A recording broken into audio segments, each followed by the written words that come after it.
ಇಲ್ಲೇ ಇದ್ರೆ ಫೋನು ಓಡೋದಿಲ್ಲ ಬ್ರೈನು, ಇವ್ರದು ಟಾಕಿಂಗ್ ಟ್ರೈನು, ಮಾತಾಡ್ತಿದ್ರೆ ಕ್ರೈಮು, ಮ್ಯಾಟ್ರೆ ಇಲ್ದಿದ್ರೂನು ಚಟ್ಟೆ ಆಗೋಲ್ಲ ಲೈನು, ಗಂಟೆ ಮಾತಾಡೀನು ಕೇಳ್ತಾರ ಮೇಲೇನು.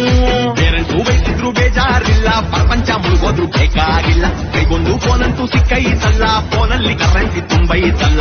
ಮಾತಾಡ್ರೋ ಮಾತಾಡ್ರಿ, ಮಾತಾಡ್ರೋ ಮಾತಾಡ್ರಿ, ಮಾತಾಡ್ರೋ ಮಾತಾಡ್ರಿ, ಮಾತಾಡ್ರೋ ಮಾತಾಡ್ರಿ. ಈಗಿನ ಕಾಲದ ಜನಗಳು ಹೆಂಗಪ್ಪ ಅಂದ್ರೆ ಕಂಡ್ ಕಡೆ ಎಲ್ಲ ಮಾತು ಮಾತು ಮಾತು ಅಂತ ಮಾತಾಡ್ತಾನೆ ಇರ್ತಾರೆ. ಟ್ರೈನಲ್ಲಿ ಹೋದ್ರೆ ಮಾತು, ಸಿನಿಮಾ ಥಿಯೇಟರ್ಗೆ ಹೋದ್ರೆ ಮಾತು, ಬಸ್ಸಲ್ಲಿ ಹೋದ್ರೆ ಮಾತು.